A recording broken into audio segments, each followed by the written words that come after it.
Welcome back to In the Hall. This is episode 60 for August 19th, 2021. What an exciting week it has been. Over 40,000 views on the podcast clips on YouTube. Subscribership has doubled, and we got 2,500 downloads on the last few episodes. So I don't know what to say, man. Thank you guys for sharing all the clips, leaving reviews on the show, hitting the thumbs up, swiping up, throwing your phone against the wall. I don't know what's going on. Show's been blowing up. So just thank you so much. I'd like to give a shout out to everybody who's left a 5-star review on Apple. Ben's Solo, Larry Henning, and Dave Ferrugio. Thank you for the kind words. And anyone else who's left a 5-star review, I can't see your names, but just know that I really do appreciate it. And I think it supposedly helps. I think it pushes you up the charts somehow. I don't know how much of that is true, but it is a confirmation that the show doesn't suck. So appreciate all that. And yeah, if we stay on this path, I could be fighting Jake Paul soon, because that's why I got into comedy.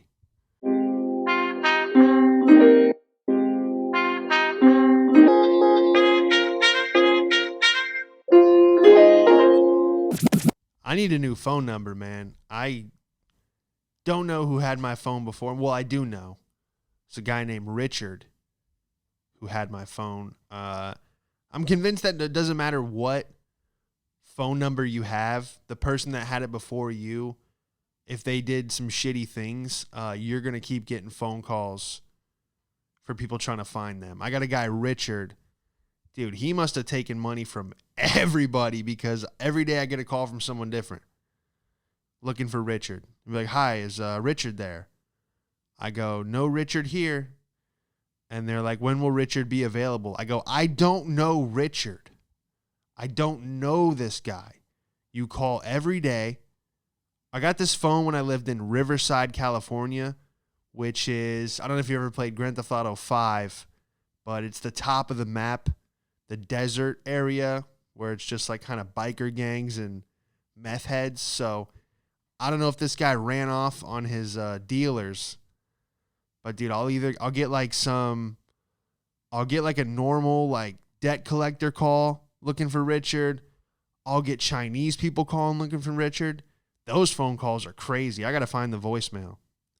But every now and then I'll get a Chinese lady. She'll be like, oh, Richard, mucha pata. I'm like, oh, you're looking for Richard. Oh, my gosh. What has he done? I had this black dude call me. He was like, yo, I'm looking for Richard, man. Where's Richard at? Where the fuck Richard been? I'm like, dude, I don't know Richard, but if you call me one more time, I'll help you find him. It's at the point where I'm looking for Richard, because I'm like, what? Well, like, can I block enough calls? I don't know how many you're allowed to block, but any California number, I've just been blocking because they're probably looking for Richard. It's unreal. But yeah, it doesn't matter what number you have now, because the guy before you who had it, I wish they told you. They're like, this number used to belong to a crackhead, and before that, it was a dirty Wall Street broker.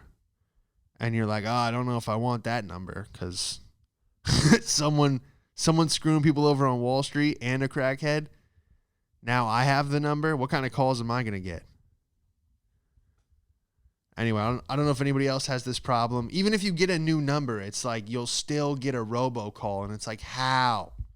How am I on a list with a brand new number already? You know, I think it's like whoever you buy your phone from is probably selling your information anyway. So it's like you probably can never avoid those calls. As soon as you go into T-Mobile or whatever and you get a new phone, they're just like, all right, I'm going to sell all this guy's information to like Geico, and fucking he's just going to be getting calls all day. Everybody's selling data. That's the new thing.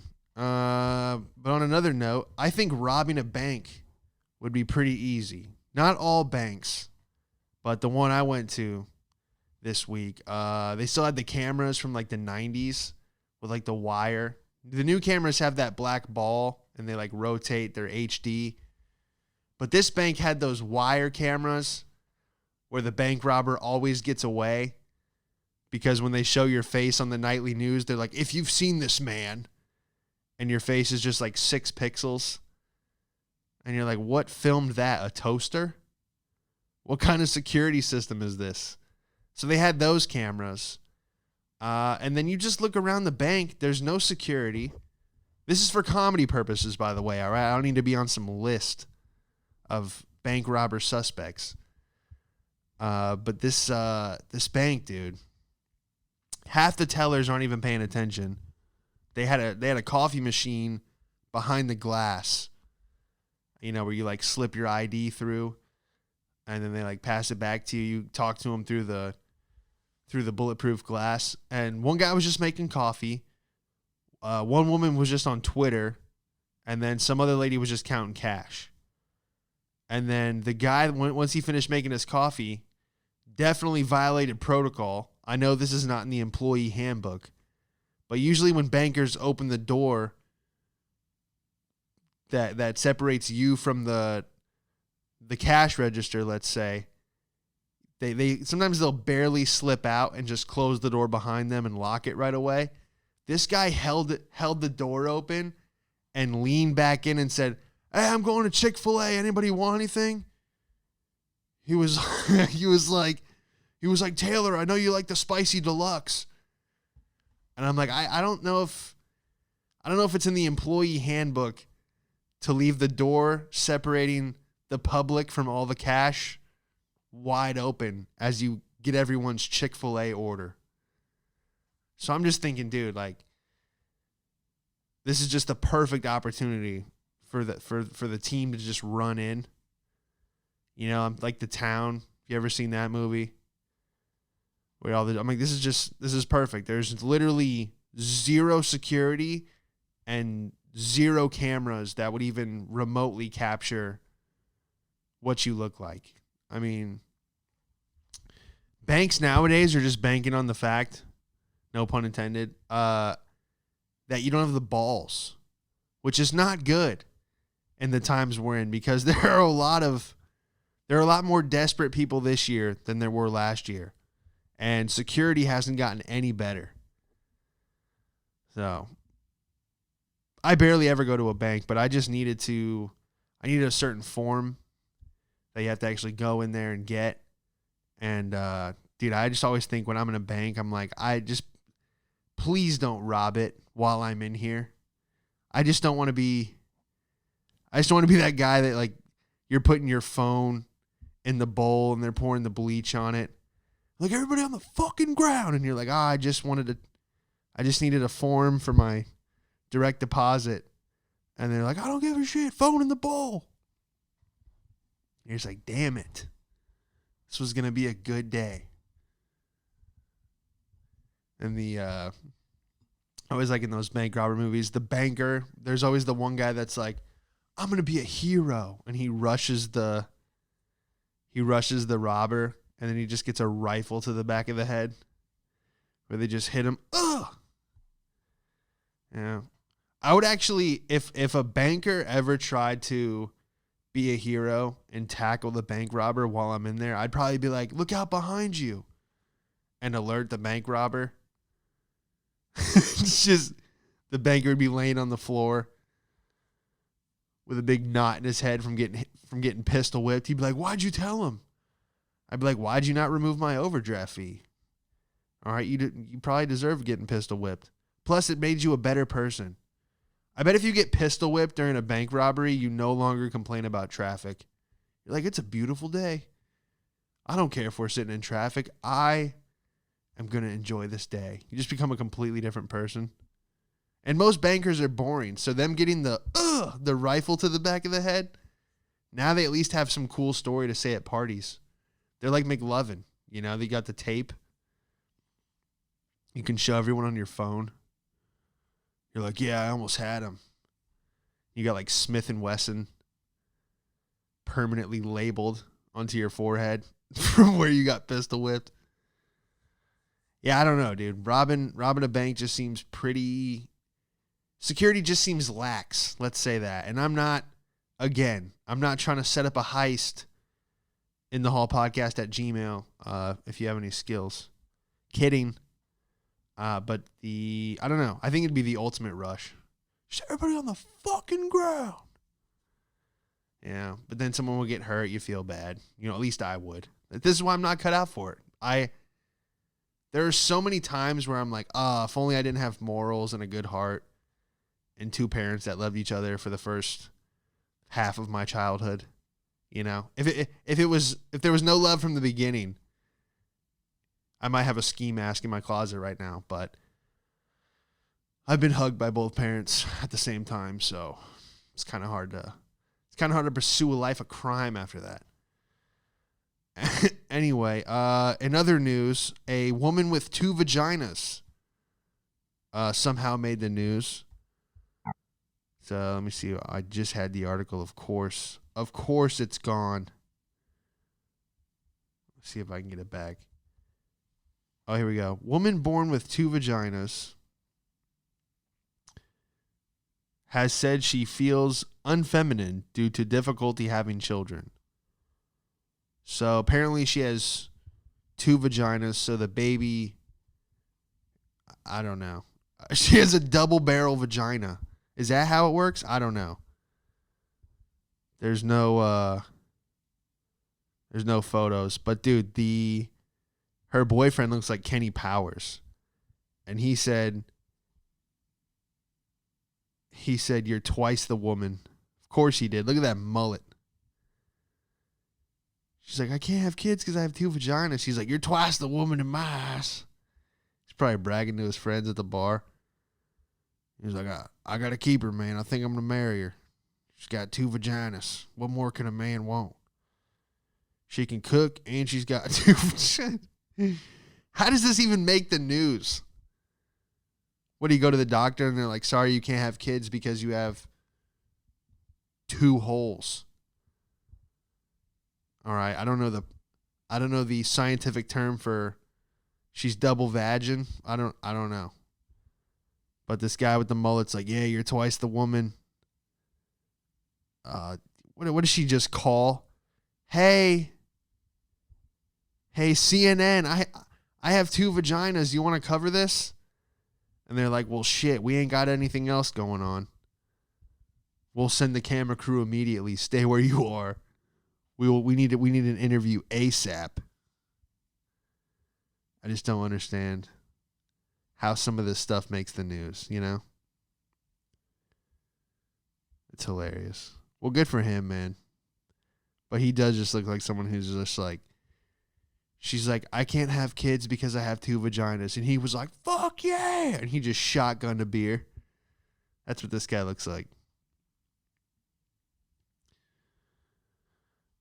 What else we got? 600-pound life star. Is that what they are? Stars. 600-pound life star has passed away. And the best part about this article is they say the death was unknown. A 600-pound woman has passed and her cause of death is unknown. I got a pretty good guess.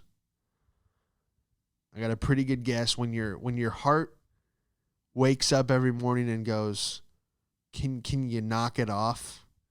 Can you stop eating sleeves of Oreos so I can function properly? I don't want to make fun of the deceased, but cause of death, it's known. Okay? Let's knock it off. Yeah, I spent a lot of time driving around the state this week. And I got to tell you, man, there's a lot of land left in Florida. And I'm not saying everyone move here, but I don't know. It's like there's so many different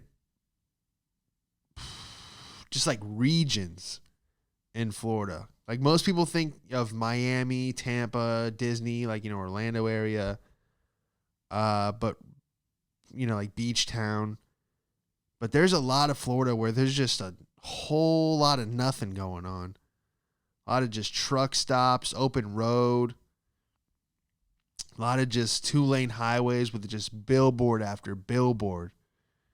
And I got to tell you, dude, I am getting sick of these attorney billboards, these injury lawyers. Oh my gosh, bro.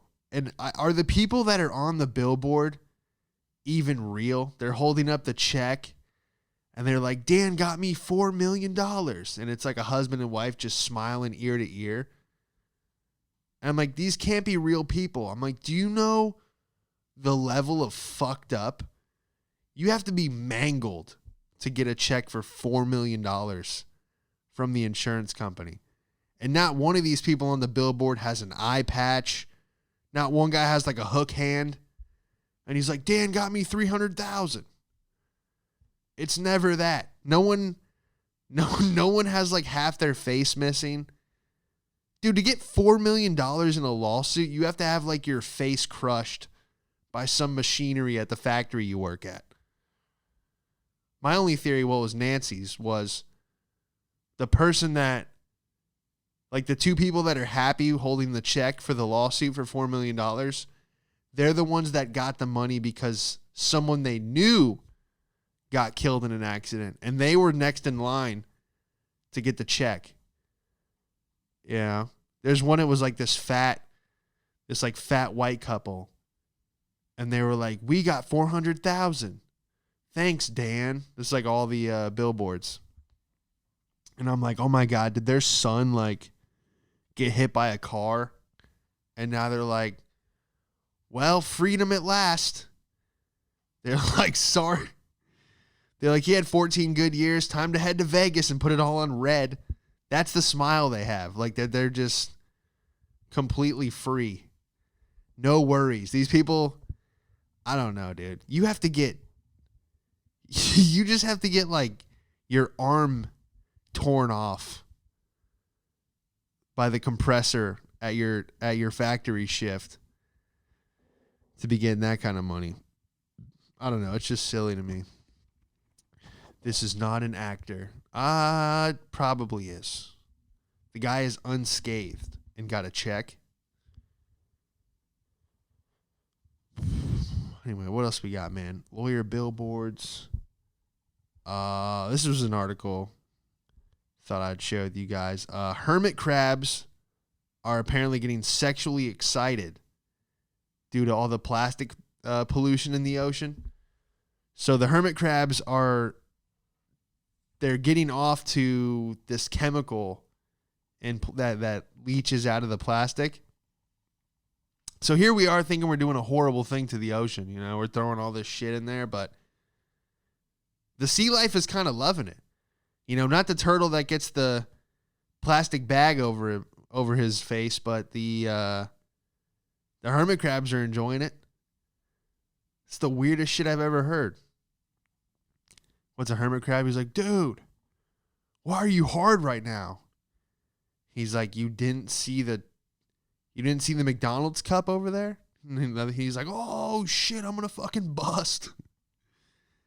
There's a bottle cap, dude. We gotta go over there.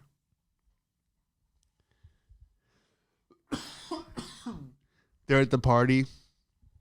Instead of that one guy being like, where are the hoes at? He's like, where are those bottle caps at? Someone bring a bottle cap through. I'm trying to have a wild night. What an absolute disaster. I mean, I guess if that would be the argument for evolution. They're like, we're doing so much damage to the sea life. And they're like, no, they've adapted. They actually get off on it. Throw that CVS bag. Throw that CVS bag right into the ocean. I bet you a dolphin is just going to love it. It's weird, dude. It's the weirdest article I've ever seen. I thought it was fake at first, but I'm like, oh no, it's got the names of the plastic, all the chemicals and shit. I'm like, it looks like it was backed by science. Anyway, do you ever miss like an old car that you had and like at the time you didn't appreciate it, but looking back, you're like, man, like I wish I still had every car I've ever owned, even like the shitty ones. I had a 1993 Buick Regal Coupe in high school. And either, part of you is like, all right, I have a car that I can drive and go to school and do what I want. But at the same time, you're like, it's a 1993 Buick Regal. It was as old as I was. But looking back, man, I mean, I had a blast in that car, dude. We would shoot bottle rockets out of it. We would do donuts in the gravel parking lots. And it was just like this classic. It had like the couch seats. It was just cool, man. So I missed that car. The car I probably missed the most, I had a 2003 Saturn Ion. It was plastic. The doors were plastic. But, dude, I was just thinking the other night, I don't know why, but I'm like, man, I took that car everywhere. All over Florida. It went across the United States, California, and back to Florida twice. It's been driven through New York City. I mean, this car just saw it all. I think I had like 140,000 miles. You just couldn't kill this thing, dude. It had all these recalls. Like, apparently the ignition would shut off and the airbags wouldn't deploy. But whatever, dude. We didn't need airbags. That thing just kept going. So I don't know. I wish I kind of had that car because it just saw so much, There was times in that car where I'm like, dude, I don't even know. Like when I was driving through Arizona, it was so hot. I'm like, I don't even think this thing is going to make it. But dude, it kind of hauled ass because it weighed nothing. But it only had 140 horsepower. But since it was like the doors were plastic, that thing just went. It was like a sleeper. Like, look at that piece of shit. And then it just takes off. I'm like, all right. Something about having a fast piece of shit. Because you didn't care if it got scratched. That's another thing. It's like, it's cool to have a new car and all that. But then you're like worried about it. You're like, oh, I hope no one parks near me. You're always checking on it. But a piece of shit, dude. I mean, especially having a piece of shit in New York. And you parallel park it, and you're like, I don't care if someone backs into it. I don't care if I back into someone. Dude, sometimes you would park in the city, and the only way to tell, because you don't have like a backup cam, is like people would just bump the car slightly and be like, okay, I'm touching the car. It was crazy. Glad to be in Florida, dude, where parking is plentiful. When I first moved back, I just drove around a Walmart parking lot, and I was just like, man, look at all this free parking. I'm not shopping in a hurry. Come out to a $72 ticket. I don't have to validate anything. I don't have to park in a garage, hit a button, get a ticket, swipe my card before I leave. They like hold your car hostage for $5 just to get groceries. Shit adds up, dude. That's why everyone's moving to the South. They're like, we're just done with all this stuff. I don't ever want to validate parking again. Yeah, you got to live simple. You got to break some rules. Like pet rent. All these apartment complexes, including the one I'm in right now. It's like to have a pet, you have to pay a $400 pet rent deposit up front. It's like you're already getting $1,700 a month from me. And now to have a pet in the house, I got to pay you $400? No, I will never pay. That's a voluntary payment.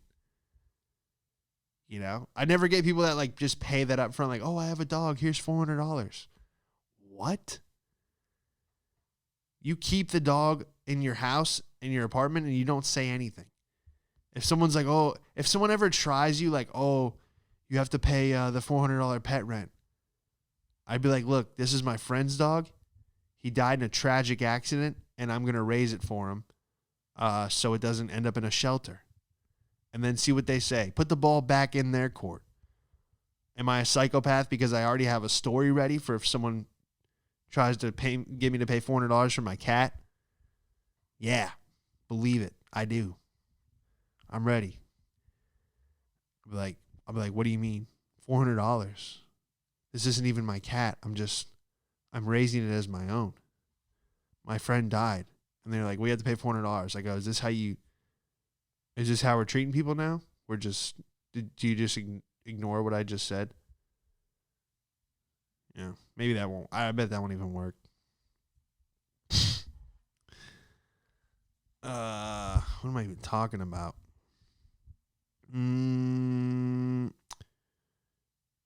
Oh, dude. Chip and I, we were back out in the field knocking doors, door-to-door sales life. And, dude, every now and then you knock these Florida neighborhoods, you'll come across a crazy. This guy was just in his front yard, and old dude, 70s. He waves to us. We wave back, because you're trying to you got to be friendly in the neighborhood. That way you don't get kicked out. Because there's always that one lady that's like, oh, there's no soliciting in here, blah, blah, I'm calling the police. And it's like, just go back in your house, you miserable fuck. I won't knock on your door. How about that? How about I help out your neighbors? Don't worry, I won't come to you. So we waved to this guy, and he had like this old school Camaro. And I was like, yo, nice car, man. And he's like, you wouldn't say that if you knew what was wrong with it. And I'm like, all right, whatever. I was trying to be nice. And he approaches us, and his roof was jacked up. It had a tarp on it. And so Chip was like trying to get him a new roof. He's going to sell him a roof. And the guy like invited us in. He goes, you want to see my dog? And of course we go inside because trying to make the sale. It's easier to make a sale in the home than in the driveway. So Chip thinks he's getting this roof. So we get in this guy's house, and he shows us his dog. He goes, this is Winston and this is Churchill.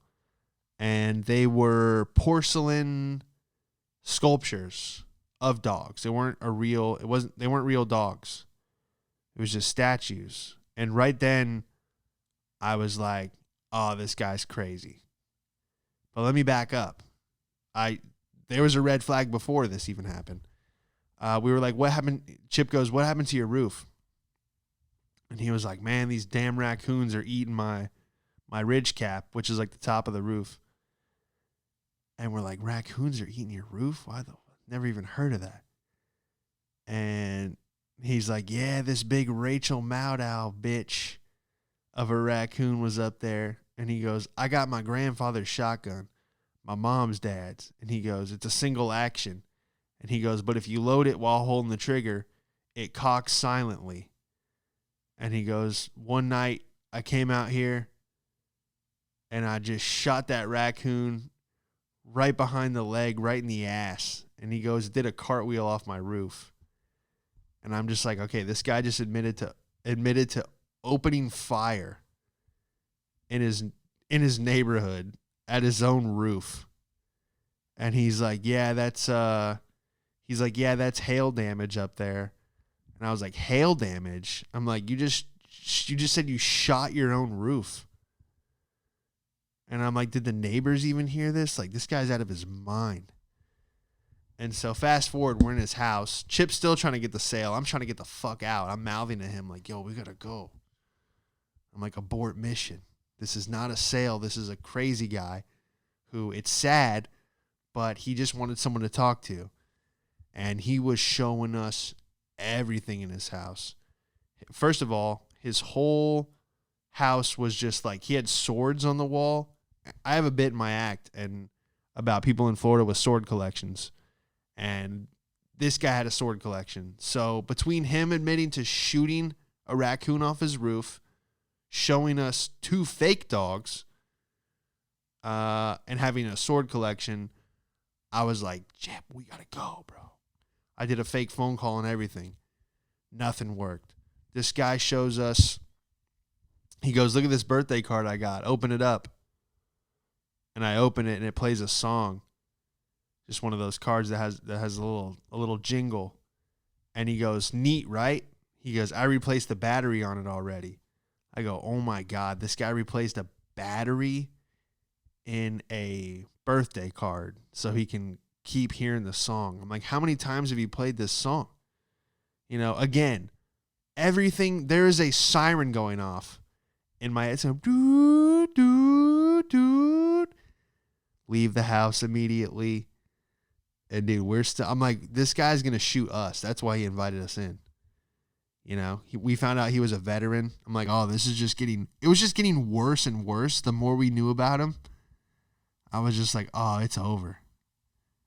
He brought like a sketch out and he was talking about, he was like, Spencer's needs to make this t-shirt. He's like, you know that store Spencer's? It's my favorite. And I'm like, Spencer's? I haven't heard that name since like middle school. I'm like, who even goes to like malls anymore, let alone that store? And he just kept saying, he's like, yeah, you guys got to check out Spencer's. And I was just like, bro, we got to get out of here. And then he showed us another birthday card. He showed us signed DVDs from like years ago for movies we've never even heard of. And then he turned on his computer and he's like, I got to show you this. And I'm just waiting to step on an X and like a rope grabs my ankle and lifts me up and hangs me upside down. Like, I'm just thinking we're about to get trapped in here forever. But we eventually got out and the guy was like offended. We were in there for like 20 minutes and we were like, hey man, we got to go. And he was like, oh, all right then. Well, all right. You don't want to see my Hot Wheels collection? Well, all right then. I was just like, yeah, bro, like, you're not going to let us sell you a roof. And I'm not going to sit here all day and look at your DVD collection. I'm sorry. So we got out of there, man. But it just reminded me, I'm like, oh, dude, I forgot about how many people are just crazy. And it's like, sometimes it's worth it just to ghost someone. But sometimes you make eye contact, you wave, and you end up looking at birthday cards in a stranger's home. So we'll leave it right there, man. Again, thank you for everyone leaving reviews, sharing the show, and shout out to Trill Trees, man, sending the packs. Don't forget, if you want the best cannabis in California, hit up at Trill Trees. Visit them at 2000 Cotner Ave. Look for the gold accented bags. You want to smoke something? You've seen him perform all over LA. Give it up for Sean Madden, everybody. What have we got here? A fucking comedian. This joke's not going to go well.